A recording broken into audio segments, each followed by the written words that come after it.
बागी विधायकों पर कांग्रेस के एक्शन प्लान की तैयारी है। विधानसभा अध्यक्ष से बागी विधायकों की शिकायत करेगी कांग्रेस। नेता प्रतिपक्ष सदस्यता निरस्त करने के लिए पत्र भेजेंगे। पूरे प्रमाण और नियम के साथ सबूत देने की तैयारी कर रही है कांग्रेस। सदन में बागी विधायकों को अपने पक्ष में नहीं बैठाएगी कांग्रेस। तो देखिए, विधानसभा सत्र में जहां विपक्ष मजबूती से प्रश्न रखने की कोशिश करता है, इस बार रणनीति ये भी है, तैयारी ये भी है कि जो बागी विधायक हैं उन्हें साथ में नहीं बिठाया जाएगा। कांग्रेस एक्शन प्लान की तैयारी कर रही है और विधानसभा अध्यक्ष से बागी विधायकों की शिकायत की जाएगी। ज्यादा जानकारी इस पर लेंगे, संवाददाता सूरज हमारे साथ लाइव जुड़ गए हैं। सूरज, नेता प्रतिपक्ष भेजेंगे सदस्यता निरस्त करने के लिए एक लेटर, इसके साथ ही विधानसभा अध्यक्ष से शिकायत करने की तैयारी भी कांग्रेस कर रही है। देखिए, निश्चित तौर पर ऋतु, विधानसभा का जो मानसून सत्र 1 जुलाई से चलना है, 1 जुलाई से शुरू हो जाएगा। ऐसे में कांग्रेस चाहती है कि ये जो 2 विधायक हैं बगावत करके जो भाजपा का तो दामन थाम लिए हैं, सदस्यता तो भाजपा की ले लिए हैं, लेकिन अभी तक कांग्रेस से ही विधायक है, यानी विधायक पद से इस्तीफा नहीं दिए हैं। विजयपुर से चाहे रामनिवास रावत हो, बीना से विधायक निर्मला सप्रे, ये जो विधायक हैं इन दोनों ने इस्तीफा नहीं दिया है। कांग्रेस चाहती है कि ये अब इस्तीफा दे दें और यहाँ पर उपचुनाव हो। ऐसे में अब कांग्रेस के जो नेता प्रतिपक्ष उमंग सिंगार, वो विधानसभा अध्यक्ष यानी नरेंद्र सिंह तोमर को पत्र भेजेंगे, लेटर भेजेंगे और सुप्रीम कोर्ट के नियमों का हवाला देंगे। पूरे सबूतों के साथ वो सारी चीजें भेजेंगे और मांग करेंगे कि इन ये जो दो विधायक हैं इनकी अब जो सदस्यता है वो निरस्त की जाए। कांग्रेस के जो नेता प्रतिपक्ष उनका कहना यह भी है कि जब विधानसभा का सत्र होगा तो कांग्रेस की तरफ ये दोनों विधायक नहीं बैठेंगे। तो कहीं ना कहीं कांग्रेस अपना पूरा प्लान तैयार कर ली है कि किस तरह से इन दोनों विधायकों की सदस्यता रद्द हो। अगर सदस्यता रद्द होती है तो विजयपुर और बीना में एक बार फिर से उपचुनाव होगा, लेकिन अब सदस्यता कब तक रद्द होती है और ये विधायक अभी अपने से इस्तीफा दे नहीं रहे। अगर अपने से इस्तीफा देते हैं तो ठीक है, नहीं विधानसभा अध्यक्ष के पास वो पावर होती है कि इन दोनों विधायकों पर एक्शन ले सकते हैं। ऋतु, बिल्कुल, और जरूरी भी है कि स्थिति पूरी क्लियर हो सूरज, क्योंकि सभी यही देखना चाहते हैं कि अगर पार्टी बदल चुके हैं ये विधायक तो आखिरकार सदस्यता से इस्तीफा कब देंगे। फिलहाल शुक्रिया सूरज आपका तमाम जानकारी के लिए। और इधर अमरवाड़ा उपचुनाव पर बीजेपी का फोकस है। आदिवासी मंत्रियों और नेताओं को जिम्मेदारी दी गई है। पीएचई मंत्री संपतिया उइके को प्रभारी बना दिया गया है, तो प्रचार की कमान आदिवासी मंत्रियों के हवाले सौंप दी गई है। दुर्गादास उइके, सावित्री ठाकुर, नागर सिंह चौहान, डॉक्टर सुमेर सिंह सोलंकी और विजय शाह प्रचार की कमान संभालेंगे, यानी कि केंद्र और राज्य के मंत्री चुनाव प्रचार की कमान संभालेंगे। 25 जून से अमरवाड़ा में बीजेपी का चुनावी अभियान शुरू होगा। अमरवाड़ा वो सीट जिस पर हो रहा है विधानसभा का उपचुनाव, और देखिए उपचुनाव को लेकर बीजेपी का पूरा फोकस अब अमरवाड़ा सीट पर है। हालांकि विधानसभा चुनाव में भी प्रदर्शन बीजेपी का बेहतर रहा था मध्य प्रदेश में, और इस इकलौती सीट जिस पर उपचुनाव होने जा रहा है इसे भी बीजेपी हासिल करना चाहती है। और यही वजह है कि केंद्र से लेकर राज्य तक के मंत्री चुनावी प्रचार की कमान संभालेंगे। खासकर आदिवासी नेताओं को जिम्मेदारी सौंपी गई है। आदिवासी मंत्री और नेताओं को जिम्मेदारी सौंप दी गई है। पीएचई मंत्री संपतिया उइके को प्रभारी बनाया गया। और ज्यादा जानकारी के लिए सीधे रुख करेंगे अमरवाड़ा से संवाददाता मुकेश हमारे साथ जुड़ गए हैं फोन लाइन पर। मुकेश, अमरवाड़ा सीट को भी हासिल करना चाहती है बीजेपी, कई तरह की रणनीतियां बनाई जा रही हैं और अब मंत्रियों को कमान सौंपी गई है। जी रितु, मैं आपको बताना चाहूंगा कि कहीं ना कहीं आदिवासी बहुल क्षेत्र है अमरवाड़ा, तो यहाँ पे ऐसे में आदिवासी जो नेता है मंत्री है दुर्गादास उइके जी, सावित्री ठाकुर, नागर सिंह चौहान, सुमेर सिंह सोलंकी और विजय शाह जैसे बड़े नेता जो यहाँ पर अपने कमान प्रचार कमान संभालेंगे और कहीं ना कहीं जो कमलेश प्रताप शाह है उसको विजयी बनाने में अहम भूमिका निभाएंगे। मैं बता दूं कि 10 जुलाई को यहाँ पे मतदान होना है। ऐसे में 35 जो प्रचारक स्टार प्रचार की सूची जारी की है, इसमें से प्रमुख आदिवासी नेताओं के नाम शामिल है। जी बिल्कुल, कई आदिवासी नेताओं को जिम्मेदारी सौंपी गई है मुकेश। खास तौर पर हम देख रहे हैं कि देखिए केंद्र के जो मंत्री हैं, नवनिर्वाचित मंत्री, उन्हें भी जिम्मेदारी दी गई है, राज्य के मंत्रियों को भी जिम्मेदारी दी गई है। मुकेश जी, मैं आपको बताना चाहूंगा कि केंद्रीय मंत्री जो है उनके नाम भी यहाँ पे स्टार प्रचारक की लिस्ट में शामिल है। जैसे दुर्गादास उइके और सावित्री ठाकुर जो केंद्र में भी मंत्री बनाए गए हैं, मोदी सरकार मंत्री जो बनाए गए हैं, इनके नाम शामिल है। और राज्य सरकार से भी कहीं ना कहीं देखा जाए तो विजय शाह और सुमेर सिंह सोलंकी जैसे बड़े नाम जी। के मंत्री आदिवासी नेता हैं, इनके बिल्कुल, नाम कई यहाँ पर बड़े शामिल नाम है हैं जो जिम्मेदारी संभालते हुए नजर आएंगे। मुकेश बने रहिएगा, लौटेंगे आपके पास और भी जानकारी लेंगे।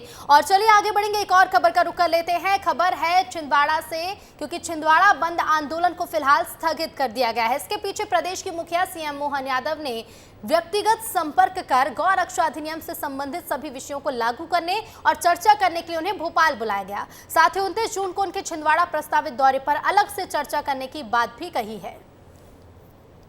और ज्यादा जानकारी के साथ हमारे साथ संवाददाता मुकेश तिवारी लगातार बने हुए हैं। मुकेश, फिलहाल स्थगित कर दिया गया है ये आंदोलन, क्या कुछ इसके पीछे की वजह मानी जा रही है और क्या ज्यादा जानकारी?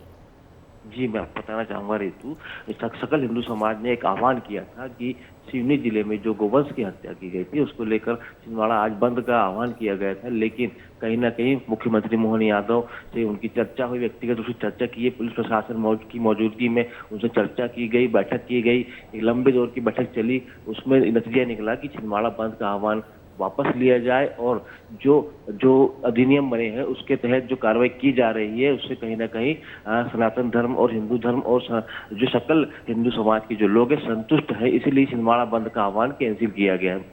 जी बिल्कुल मुकेश, शुक्रिया आपका जानकारी के लिए। तो गौरक्षकों को सीएम ने भोपाल बुलाया है। देश में मुख्यमंत्री ऑफिस में अफसरों में काम का बंटवारा हुआ। ACS, PS secretary, deputy secretary के बीच काम बटा है।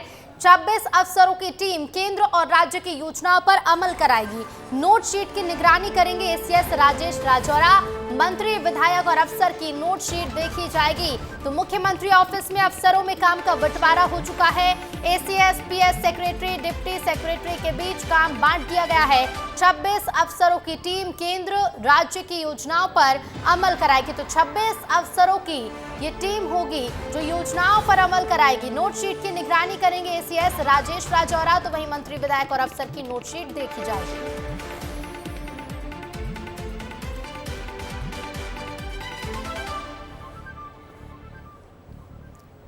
तो मुख्यमंत्री ऑफिस में अफसरों के बीच काम का बंटवारा हो चुका है और इस पूरे कामकाज की निगरानी की जाएगी। ACS, PS secretary, deputy secretary के बीच काम का बंटवारा होगा। 26 अफसरों की टीम केंद्र राज्य की योजनाओं पर अमल कराएगी और ACS Rajesh Rajora note sheet की निगरानी करेंगे। ज्यादा जानकारी के लिए सीधे रुख करेंगे, संवाददाता सूरज हमारे साथ लाइव जुड़ गए हैं। सूरज, केंद्र और राज्य की योजनाओं पर अमल कराने के लिए 26 अफसरों की टीम की तैनाती कर दी गई है और जिम्मेदारी भी सौंप दी गई है। जी देखिए रितु, निश्चित तौर पर मुख्यमंत्री ने 26 अफसरों की जो टीम है, उनकी कोर टीम है, उनको अलग अलग जिम्मेदारी सौंप दी गई है। एक अपर सचिव, 2 मुख्य सचिव और 1 सचिव के बीच काम का बंटवारा हो गया है।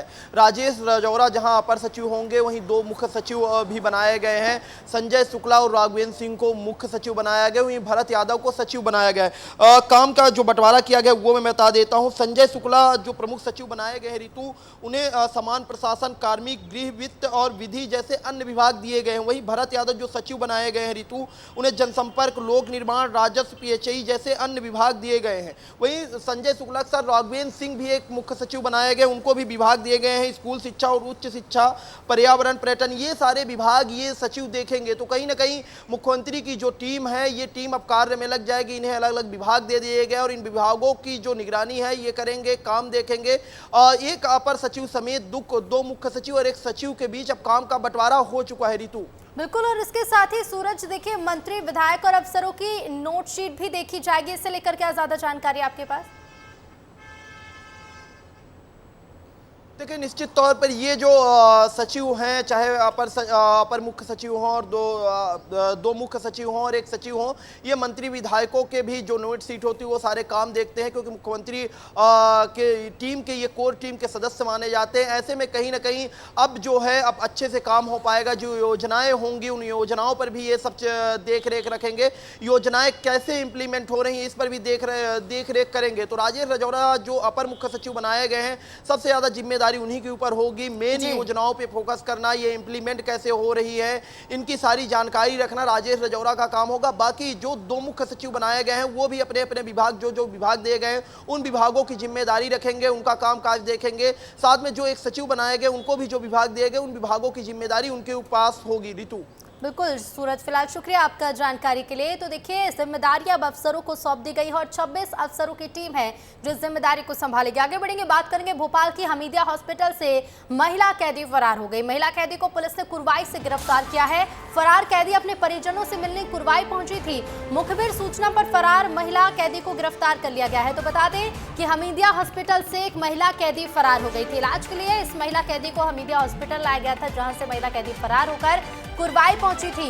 वहीं महिला कैदी को पुलिस ने कुरवाई से गिरफ्तार कर लिया है। मुखबिर सूचना पर फरार महिला कैदी अब पुलिस की गिरफ्त में है।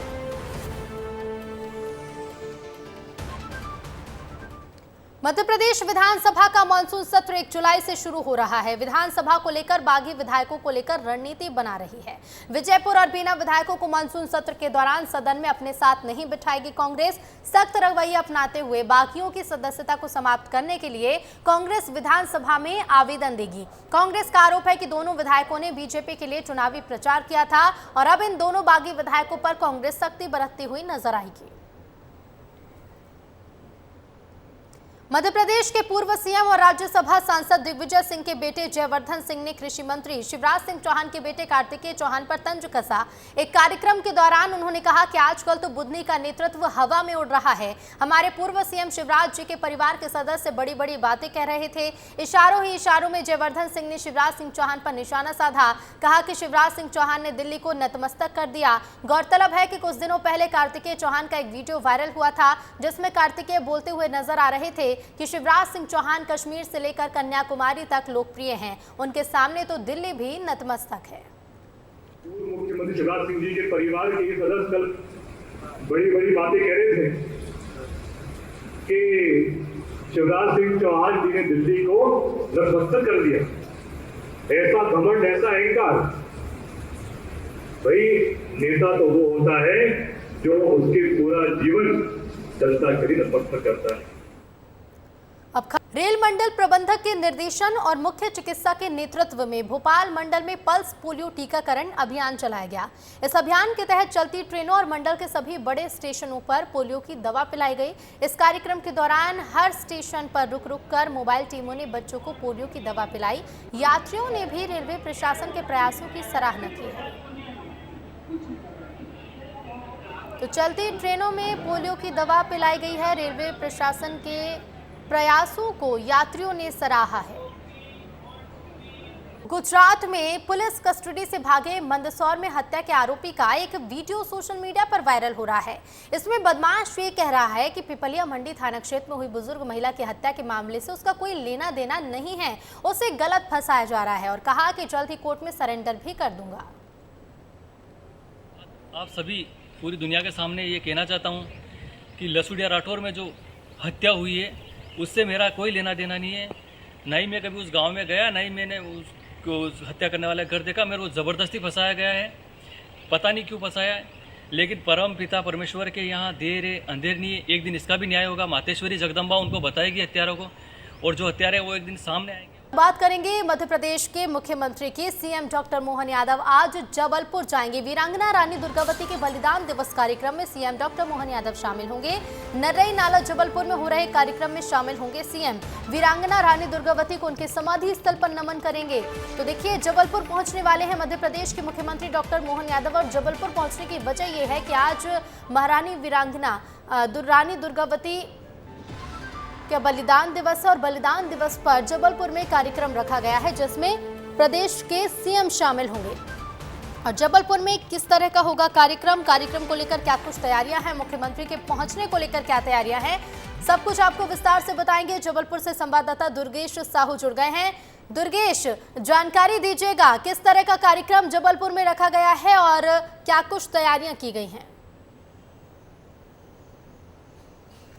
बिल्कुल ऋतु, देखिए लोकसभा चुनाव के बाद ये पूरे महाकौशल क्षेत्र में सबसे बड़ा कार्यक्रम आज जबलपुर में आयोजित होने जा रहा है और ये रानी दुर्गावती जो आदिवासियों के जननायक कहलाती हैं, जिन्होंने मुगलों को मुंहतोड़ जवाब दिया और गौरवाना साम्राज्य की महारानी रानी दुर्गावती के बलिदान दिवस के मौके पर यह कार्यक्रम आयोजित किया जा रहा है। 461वां बलिदान दिवस है, जिसमें जबलपुर के वेटनरी ग्राउंड में भव्य जो है आयोजन किया जा रहा है और उसमें शिरकत करेंगे मध्य प्रदेश के मुखिया डॉक्टर मोहन यादव। और इस कार्यक्रम में की शुरुआत होगी नरई नाला, जो जबलपुर से तकरीबन 22 किलोमीटर दूर है, जहाँ पर समाधि स्थल है, जिस जगह पर रानी दुर्गावती ने अपने प्राण त्यागे थे, उस जगह पर उनका समाधि स्थल बनाया गया है और वहां से कार्यक्रम की शुरुआत होगी। मुख्यमंत्री मोहन यादव का काफिला सबसे पहले भोपाल से जबलपुर के डुमने एयरपोर्ट पहुंचेगा, फिर वहां से हेलीकॉप्टर के द्वारा वो समाधि स्थल पहुंचेंगे, वहां पर माल्यार्पण करेंगे और फिर वहां से वापस डुमने एयरपोर्ट होकर और फिर कार के द्वारा जो है जबलपुर के वेटनरी कॉलेज ग्राउंड में पहुंचेंगे, जहाँ पर मुख्य कार्यक्रम स्थल बनाया गया है, जहां पर भव्य मंच तैयार किया गया है। और इस कार्यक्रम के माध्यम से आज मुख्यमंत्री मध्य प्रदेश की जनता को संबोधित करेंगे और ऐसी उम्मीद है कि आज वो कई विकास कार्यों की सौगात भी पूरे महाकौशल क्षेत्र को दे सकते हैं, क्योंकि रानी दुर्गावती जो है एक बेहद महत्वपूर्ण एक जननायक हैं और आदिवासियों के लिए बेहद महत्वपूर्ण मानी जाती है। और इस लिहाज से देखा जाए तो आज उनके बलिदान दिवस के मौके पर मुख्यमंत्री का ये कार्यक्रम कई तरह के मायने लेकर आता है, चाहे वो राजनीतिक परिदृष्टि से देखा जाए या फिर आदिवासियों के हितों में, या बिल्कुल कई मायनों में ये कार्यक्रम खास रहेगा और मुख्यमंत्री का पहुंचना भी। दुर्गेश, लेकिन ये भी बताइएगा कि मुख्यमंत्री के साथ साथ मौके पर कौन कौन मौजूद रहेगा और किस तरह की रूपरेखा कार्यक्रम को लेकर तैयार की गई है? बिल्कुल, देखिए तकरीबन 11:40 पर की टाइमिंग है जब मुख्यमंत्री कार्यक्रम स्थल पर पहुंचेंगे और उसके बाद फिर कार्यक्रम की शुरुआत करेंगे। और मुख्यमंत्री मोहन यादव के साथ साथ कैबिनेट मंत्री राकेश सिंह, कैबिनेट मंत्री प्रहलाद पटेल, कैबिनेट मंत्री विजय शाह, धर्मेंद्र लोधी जैसे तमाम मंत्री जो है इस कार्यक्रम में शामिल होंगे, खासतौर पर जो महाकौशल क्षेत्र से आते हैं।